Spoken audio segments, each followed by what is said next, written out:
नमस्कार, आप देख रहे हैं बोलता हिमाचल। मैं हूं अर्नब और लेकर आया हूं देवभूमि हिमाचल से आज की बड़ी और महत्वपूर्ण खबरें। मौसम से लेकर राजनीति तक, पर्यटन से विकास कार्यों तक, हिमाचल प्रदेश में क्या कुछ बदला, क्या है नई हलचल और किन मुद्दों पर सभी की नजरें टिकी हैं। रोजाना खबरों के लिए चैनल को सब्सक्राइब करें, वीडियो को लाइक और शेयर करें। चलिए शुरू करते हैं आज का हिमाचल न्यूज बुलेटिन। हिमाचल के वरिष्ठ पेंशनरों को 40 दिन में मिलेगा एरियर। सीएम सुक्खू का घुमारवीं में बड़ा ऐलान, 2027 तक देनदारी होगी क्लियर। हिमाचल प्रदेश के मुख्यमंत्री सुखविंदर सिंह सुक्खू ने 70 साल से अधिक आयु वाले पेंशनरों के एरियर का 40 दिन के भीतर भुगतान किए जाने का ऐलान किया है। 1 जनवरी 2016 से 2022 तक के पेंशनरों के आर्थिक लाभों का बजट सत्र से पहले प्राविधान किया जाएगा। इसके अलावा पेंशनरों की सारी देनदारी का 2027 तक भुगतान करने का प्रयास किया जाएगा। 70 साल से ऊपर का जो आत्मा राम जी के ज्वाइंट पेंशन फोरम ने बोला है, अगले 40 दिन के भीतर हम उनका पूरा एरियर दे दिया जाएगा। 1% की बात की मैंने आत्मा राम जी से बोला कि आपको मैं अप्रैल में आपकी एसोसिएशन को बुलाऊंगा और सरकार आपके साथ बैठकर बात करेगी। एक 16 से लेकर जो आपने कहा है उसके बारे में भी विचार हमारी सरकार आने वाले समय में करेगी और बजट से पहले करेगी। मेरा ये विश्वास है कि 2027 तक हम आपका पूरा एरियर देने की कोशिश करेंगे। जो लीव एनकैशमेंट भी है और जो ग्रेच्युटी भी है, मेरा ये प्रयास रहेगा जो भ्रष्टाचार के चोर दरवाजे बंद करके जो पेंशनर्स हमारे बुजुर्ग हैं उनका आदर किया जाए। मेरा ये विश्वास है कि हम 2027, 2025, 26 में भी देंगे और थोड़ा सा हमको 2026-27 में भी देने का प्रयास करेंगे। ये मैं आपको कहना चाहता हूँ। सरकारी स्कूलों में वार्षिक समारोह की अंतिम तिथि 31 दिसंबर तय, आदेश जारी। हिमाचल प्रदेश के सरकारी स्कूलों में चालू शैक्षणिक सत्र के लिए 31 दिसंबर तक वार्षिक समारोह आयोजित हो सकेंगे। इसके बाद किसी भी स्थिति में समय सीमा नहीं बढ़ाई जाएगी। शिक्षा निदेशक की ओर से प्रदेश के सभी उप निदेशकों को जारी आदेशों में कहा गया है कि सरकार पहले ही वार्षिक समारोह के लिए 30 नवंबर 2025 की कट ऑफ तिथि निर्धारित कर चुकी थी। इसके बावजूद जिन स्कूलों में तय समय तक समारोह आयोजित नहीं हो पाए हैं, उनसे अब स्कूल वार विस्तृत रिपोर्ट मांगी जाएगी। आदेशों के अनुसार जिन शिक्षण संस्थानों में 30 नवंबर तक वार्षिक समारोह नहीं हो सका, उन्हें इसके मजबूर हालात और ठोस कारणों का उल्लेख करते हुए रिपोर्ट तैयार करनी होगी। यह रिपोर्ट संबंधित उप निदेशकों के माध्यम से 15 जनवरी 2026 तक शिक्षा निदेशालय को भेजना अनिवार्य किया गया है। 31 दिसंबर 2025 के बाद किसी भी स्कूल को वार्षिक समारोह आयोजित करने की अनुमति नहीं होगी। निर्देशों की अवहेलना करने वाले स्कूल प्रमुखों के खिलाफ अनुशासनात्मक कार्रवाई की जाएगी। घुमारवीं को 69 करोड़ की सौगातें, सीएम सुक्खू ने किए उद्घाटन शिलान्यास। मुख्यमंत्री सुखविंदर सिंह सुक्खू ने बुधवार को घुमारवीं विधानसभा क्षेत्र में लगभग 69 करोड़ रुपए के विभिन्न विकासात्मक कार्यों के उद्घाटन एवं शिलान्यास किए। मुख्यमंत्री ने 6.08 करोड़ रुपए की लागत से बनने वाले बहुउद्देशीय खेल परिसर की आधारशिला रखी। इसके अलावा 4.82 करोड़ रुपए की लागत से नवनिर्मित पुलिस थाना घुमारवीं का उद्घाटन तथा 6 करोड़ से निर्मित होने वाले फैमिली क्वार्टर की आधारशिला रखी।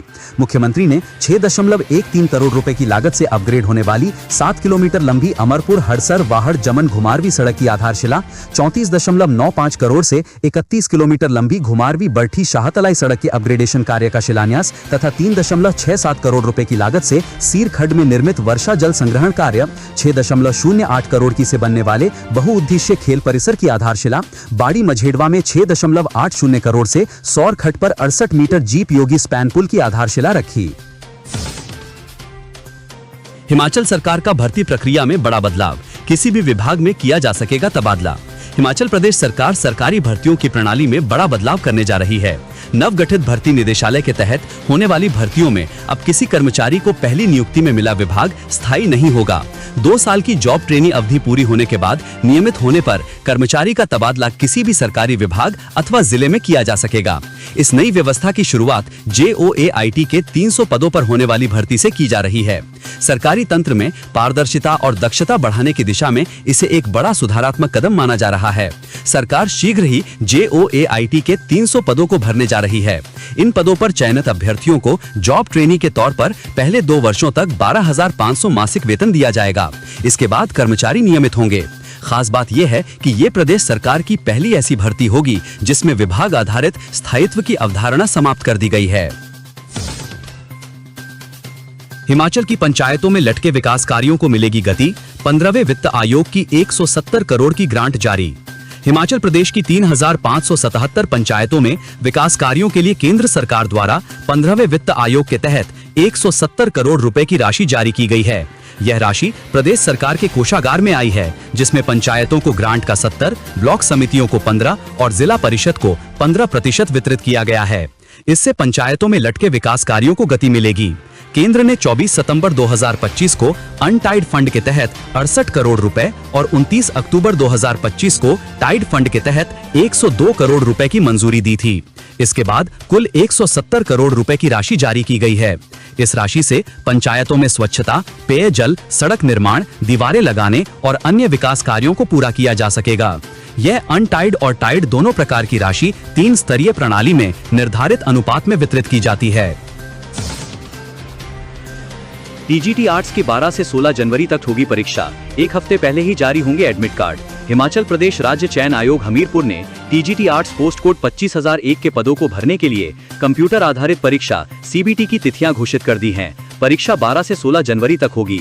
परीक्षा से एक सप्ताह पूर्व अभ्यर्थियों को रोल नंबर और एडमिट कार्ड जारी कर दिए जाएंगे। हर दिन 3 शिफ्टों में परीक्षा का आयोजन किया जाएगा। टीजीटी नॉन मेडिकल की परीक्षा 25, 26 और 27 दिसंबर को होगी। इसके लिए अभ्यर्थियों को 18 दिसंबर शाम 5 बजे के बाद रोल नंबर और एडमिट कार्ड जारी करने के लिए आयोग की वेबसाइट पर लिंक उपलब्ध करवा दिया जाएगा। इस परीक्षा के लिए 17,000 से अधिक अभ्यर्थियों ने आवेदन किया है। परीक्षा 3 शिफ्टों में होगी। हिमाचल में 5,000 शिक्षकों का एक साथ होगा ट्रांसफर। हिमाचल प्रदेश में नया शैक्षणिक सत्र शुरू होते ही शिक्षा विभाग में बड़ा बदलाव होने जा रहा है। मार्च में एक साथ 5,000 शिक्षकों के तबादले होंगे। विभागीय स्तर पर इसके लिए हलचल तेज हो गई है। पहली बार इतना बड़ा फेरबदल हो रहा है। शिक्षा विभाग केंद्रीय माध्यमिक शिक्षा बोर्ड सीबीएसई से संबद्धता वाले स्कूलों के लिए शिक्षकों का अलग सब कैडर बनाने जा रहा है। इसमें शामिल होने के लिए चयन परीक्षा आयोजित की जाएगी। केवल वही शिक्षक जो इस परीक्षा में उत्तीर्ण होंगे उन्हें सब कैडर में रखा जाएगा। स्कूल शिक्षा निदेशालय ने इस प्रस्ताव को तैयार कर सरकार को मंजूरी के लिए भेज दिया है। कैबिनेट की बैठक में इस पर अंतिम निर्णय लिया जाएगा। सब कैडर के लिए 3 विकल्प रखे गए हैं। पहला चयन परीक्षा का है, जिससे अच्छे शिक्षकों का चयन किया जा सकेगा। दूसरा उन शिक्षकों को सब कैडर में रखने का है जो पहले से सीबीएसई से संबद्ध स्कूलों में पढ़ा रहे हैं। तीसरा विकल्प नई भर्ती का है। कैबिनेट इस पर अंतिम निर्णय लेगी। एचआरटीसी के बेड़े में शामिल होंगी 327 इलेक्ट्रिक बसें। 1 महीने में दौड़ेंगी सड़कों पर। 53 जगह ई चार्जिंग स्टेशन होंगे स्थापित।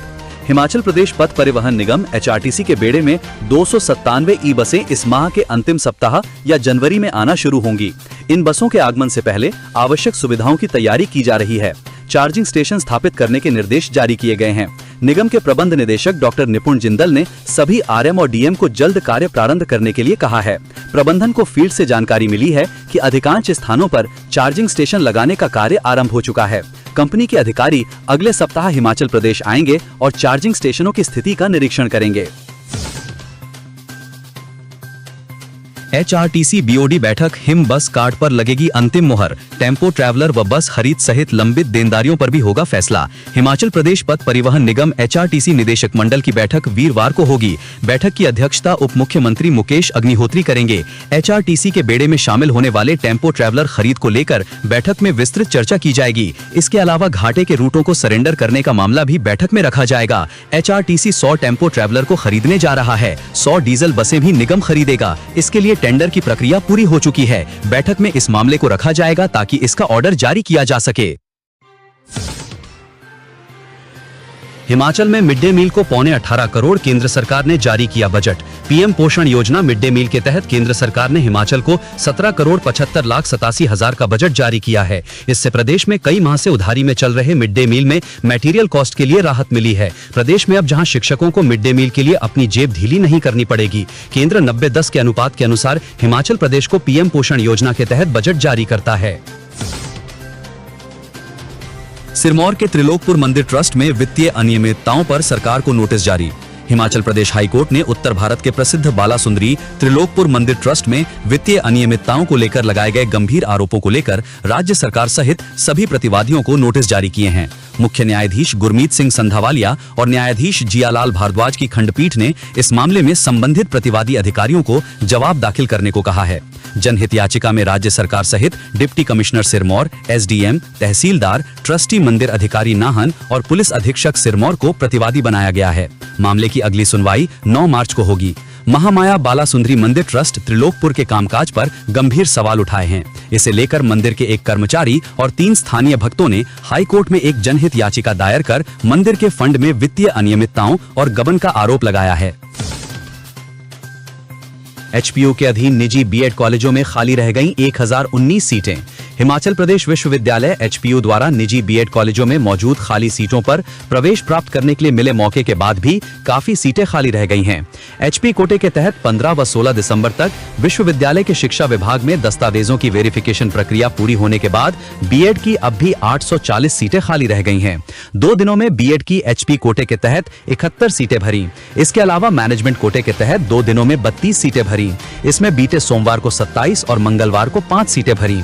इस प्रवेश प्रक्रिया के पूरी होने के बाद मैनेजमेंट कोटे के तहत बीएड की अब कुल 179 सीटें खाली हैं, यानी कि एचपी कोटे व मैनेजमेंट कोटे के तहत कुल मिलाकर 1019 सीटें अभी भी खाली हैं।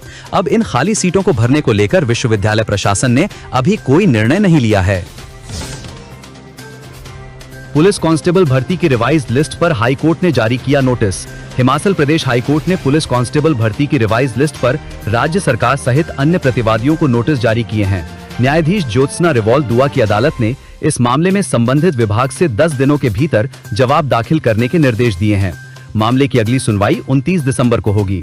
याचिकाकर्ता और अन्य ने पुलिस विभाग की ओर से 9 दिसंबर 2025 को जारी पुलिस कांस्टेबल भर्ती की रिवाइज लिस्ट को लेकर हाईकोर्ट में याचिका के माध्यम से चुनौती दी है। गर्मियों की छुट्टियां ले चुके शिक्षकों को नहीं मिलेगा शीतकालीन अवकाश, निदेशालय ने जारी किए निर्देश। हिमाचल प्रदेश में वर्तमान शैक्षणिक सत्र के बीच स्थानांतरित हुए और पहले ही ग्रीष्मकालीन अवकाश का लाभ ले चुके शिक्षकों को शीतकालीन अवकाश नहीं मिलेगा। स्कूल शिक्षा निदेशालय ने स्पष्ट किया है कि ऐसे शिक्षक सर्दियों की छुट्टियों के दौरान भी सेवाएं देंगे। इसके लिए उन्हें ग्रीष्मकालीन स्कूलों से सटे शीतकालीन स्कूलों में प्रतिनियुक्ति पर तैनात किया जाएगा। निदेशालय ने इस संबंध में सभी जिला शिक्षा उपनिदेशकों को निर्देश जारी कर दिए हैं। आदेशों के अनुसार मध्य सत्र के दौरान जिन शिक्षकों का स्थानांतरण ग्रीष्मकालीन स्कूलों से शीतकालीन स्कूलों में हुआ है और जिन्होंने पहले ही गर्मियों की छुट्टियां ली हैं, वे 1 जनवरी 2026 से मध्य फरवरी तक शीतकालीन स्कूलों में दी जाने वाली छुट्टियों के लिए पात्र नहीं होंगे। हिमाचल के लाखों बागवानों को राहत, एससी ने पलटा हाईकोर्ट का फैसला, वन भूमि से नहीं हटेंगे सेब के बगीचे। सुप्रीम कोर्ट ने मंगलवार को हिमाचल प्रदेश के लाखों सेब उत्पादकों को वन भूमि पर अतिक्रमण कर लगाए गए फलदार बागों को हटाने के हिमाचल हाईकोर्ट के आदेश को रद्द कर दिया। शीर्ष अदालत ने राज्य सरकार को निर्देश दिया कि वो हाशिए पर पड़े वर्ग और भूमिहीन लोगों की मदद के लिए केंद्र सरकार के सामने एक प्रस्ताव रखे। मुख्य न्यायाधीश सूर्यकांत और न्यायमूर्ति जॉय माल्या बागची की पीठ ने हाईकोर्ट के आदेश को गंभीर परिणाम वाला बताया। खंडपीठ ने कहा कि हाईकोर्ट ने आदेश पारित करने में गलती की, जिसके बहुत गंभीर परिणाम होंगे और ये समाज के हाशिए पर पड़े वर्ग और क्षेत्र के भूमिहीन लोगों को प्रभावित करेगा। पीठ ने स्पष्ट किया कि ये मुद्दा नीतिगत दायरे में आता है और हाईकोर्ट को ऐसा आदेश पारित नहीं करना चाहिए था जो फलदार पेड़ों को काटने को सुनिश्चित करे। 395 करोड़ रुपए से चीन शासित तिब्बत सीमा के गांवों में थमेगा पलायन। चीन शासित तिब्बत सीमा से सटे सीमावर्ती गांवों में लगातार हो रहे पलायन को रोकने के लिए केंद्र सरकार की वाइब्रेंट विलेज योजना में हिमाचल को 395 करोड़ रुपए की केंद्रीय मदद मिल सकती है। इस योजना में सीमावर्ती क्षेत्रों में बुनियादी सुविधाओं को मजबूत कर लोगों को गांवों में ही बेहतर जीवन और रोजगार उपलब्ध कराने का लक्ष्य तय किया गया है। इसी कड़ी में राज्य सरकार ने इस वर्ष 2 बार परियोजनाओं की शेल्फ केंद्र सरकार को भेजी है। पहले चरण में 160 करोड़ रुपए की शेल्फ भेजी गई थी, जबकि अब 235 करोड़ रुपए की ताजा शेल्फ केंद्र को प्रेषित की गई है। इस तरह कुल 395 करोड़ रुपए की विकास योजनाएं प्रस्तावित की गई हैं। हिमाचल खुद तैयार करेगा प्राकृतिक खेती के लिए बीज, बनेगा देश का पहला राज्य। कृषि विभाग के 12 फार्म में प्रक्रिया शुरू। हिमाचल प्रदेश प्राकृतिक खेती की दिशा में देश को नई राह दिखाने जा रहा है। आगामी रबी सीजन से किसानों को कृषि विभाग के विक्रय केंद्रों पर पहली बार प्राकृतिक नेचुरल तकनीक से तैयार किए गए बीज उपलब्ध होंगे। इन बीजों को कृषि विभाग स्वयं तैयार करेगा। इसके साथ ही हिमाचल प्राकृतिक तकनीक से सरकारी स्तर पर बीज तैयार करने वाला देश का पहला राज्य बनने की ओर अग्रसर हो गया है। इस पहल से न केवल किसानों की आय बढ़ाने में मदद मिलेगी, बल्कि रसायन मुक्त खेती को भी नई मजबूती मिलेगी। कृषि मंत्री चंद्र कुमार ने बताया कि हिमाचल प्रदेश प्राकृतिक खेती के उत्पादों पर देश में सबसे अधिक समर्थन मूल्य MSP देने वाला पहला राज्य है। चमियाना अस्पताल में 6 महीनों में मिलेगी 3 टेस्ला MRI की सुविधा। स्वचालित प्रयोगशाला भी बनेगी। सुपर स्पेशलिटी अस्पताल चमियाना शिमला में लगभग 25 करोड़ रुपए की लागत से अगले 6 महीनों में 3 टेस्ला MRI मशीन को स्थापित किया जाएगा। बुधवार को चमियाना अस्पताल में दी जाने वाली विभिन्न सुविधाओं को लेकर AIMSS के प्रिंसिपल डॉक्टर ब्रिज शर्मा ने पत्रकार वार्ता की। इस दौरान AIMSS के medical superintendent doctor Sudhir Sharma भी मौजूद रहे। उन्होंने AIMSS चामियाना को चालू करने में विशेष ध्यान और प्राथमिकता देने के लिए मुख्यमंत्री सुखविंदर सिंह सुक्खू का आभार किया। कहा कि चामियाना अस्पताल को कम समय में पूरी तरह से चालू कर दिया गया है। हिमाचल हाईकोर्ट ने वित्त सचिव को दंडित करने का लिया निर्णय, अदालत को घुमा फिराकर किया जा रहा गुमराह। हिमाचल प्रदेश हाईकोर्ट ने पूर्व न्यायाधीशों को दी जाने वाली घरेलू सहायता राशि और टेलीफोन खर्च के भुगतान को लेकर गुमराह करने पर वित्त सचिव को दंडित करने का निर्णय लिया है। मुख्य न्यायाधीश गुरमीत सिंह संधावालिया और न्यायाधीश जियालाल भारद्वाज की खंडपीठ ने कहा कि उक्त राशि का भुगतान करने से बचने के लिए अधिकारी द्वारा अदालत को घुमा फिराकर गुमराह किया जा रहा है। खंडपीठ ने कहा कि अब हमारे पास उक्त अधिकारी को सजा देने के अलावा कोई विकल्प नहीं है, क्योंकि उन्होंने माननीय सुप्रीम कोर्ट के आदेशों की जानबूझकर अवहेलना की है। अदालत के इस कड़े रुख को देखते हुए महाधिवक्ता ने निवेदन किया कि सजा देने के उक्त आदेश को अगली तारीख तक रोक दिया जाए। इसके बाद कोर्ट ने कहा कि वरिष्ठ सेवानिवृत्त जजों की विधवाओं को भी एरियर से वंचित किया जा रहा है। फिर भी अदालत महाधिवक्ता के निवेदन को इस शर्त के साथ स्वीकार करती है कि अगर अगली तारीख तक आश्वासन पूरा नहीं किया जाता है तो वित्त सचिव को दंडित करने का आदेश लागू हो जाएगा। हिमाचल भाजपा अध्यक्ष के 81 वर्षीय भाई की दुष्कर्म केस में बढ़ी मुश्किल, सलाइवा मैच होने के बाद चार्जशीट कोर्ट में पेश। हिमाचल प्रदेश भाजपा के अध्यक्ष डॉक्टर राजीव बिंदल के बड़े भाई राम कुमार बिंदल की दुष्कर्म मामले में मुश्किल बढ़ गई है। युवती से दुष्कर्म मामले में पुलिस ने जांच पूरी कर चार्जशीट कोर्ट में पेश कर दी है। इस तरह के मामलों में 60 दिन के भीतर चार्जशीट कोर्ट में पेश करनी पड़ती है। पुलिस ने फोरेंसिक रिपोर्ट में आरोपित का सलाइवा मैच होने व अन्य साक्ष्यों के आधार पर चार्जशीट तैयार कर 1 दिसंबर को कोर्ट में पेश की है। युवती ने बताया था कि जब वो आरोपित वैद्य के पास इलाज करवाने गई तो उसने उसके साथ दुष्कर्म किया। पुलिस ने पीड़िता के बयान कोर्ट में दर्ज करवाने के बाद आरोपित को गिरफ्तार किया था। HPU में भेजे शिक्षकों पर कुलपति को अंतिम निर्णय लेने का हाईकोर्ट ने दिया निर्देश। हिमाचल प्रदेश हाईकोर्ट ने दूरस्थ शिक्षा संस्थान ICEDOL विभाग से विश्वविद्यालय HPU में 4 सहायक प्रोफेसरों के स्थानांतरण से संबंधित मामले में कुलपति को अंतिम निर्णय लेने का निर्देश दिया है। हाईकोर्ट ने स्पष्ट किया है कि कार्यकारी परिषद ने कुलपति को इस मामले में निर्णय लेने के लिए अधिकृत कर दिया है, इसलिए निर्णय लेने में कोई बाधा नहीं होनी चाहिए। विशेष रूप से ICEDOL ने भी कर्मचारियों की कमी के कारण इन अधिकारियों को उनके मूल संस्थान में वापस भेजने का अनुरोध किया है।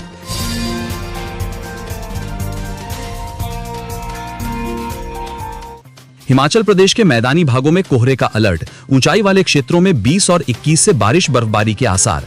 हिमाचल प्रदेश के मैदानी व कम ऊंचाई वाले कई इलाकों में 3 दिन कोहरे का येलो अलर्ट जारी किया गया है। पिछले 24 घंटों के दौरान बिलासपुर क्षेत्र में घना कोहरा छाने से विजिबिलिटी 50 मीटर तक रह गई। वहीं मंडी में हल्का कोहरा दर्ज किया गया है। उधर राज्य के उच्च पर्वतीय क्षेत्रों में शीतलहर का प्रकोप जारी है। राज्य के 12 स्थानों पर न्यूनतम पारा 5 डिग्री सेल्सियस से कम दर्ज किया गया है। कुकुमसेरी में न्यूनतम तापमान -6 डिग्री सेल्सियस दर्ज किया गया है। मौसम विज्ञान केंद्र शिमला के अनुसार पूरे प्रदेश में 19 दिसंबर तक शुष्क मौसम बना रहेगा। 20 व 21 दिसंबर को उच्च पर्वतीय क्षेत्रों में हल्की बारिश बर्फबारी के आसार हैं। पश्चिमी विक्षोभ की सक्रियता से मौसम में ये बदलाव आने की संभावना है। 22 से पूरे प्रदेश में मौसम फिर साफ रहेगा। वहीं मैदानी व कम ऊंचाई वाले कुछ क्षेत्रों में सुबह और देर रात के समय कुछ जगहों पर घना कोहरा छाए रहने का येलो अलर्ट जारी किया गया है। दोस्तों, ये वीडियो आपको कैसी लगी कमेंट बॉक्स में कमेंट करके जरूर बताएं और अन्य खबरों के लिए हमारे चैनल बोलता हिमाचल को अभी सब्सक्राइब करें। वीडियो को लाइक शेयर करना ना भूलें।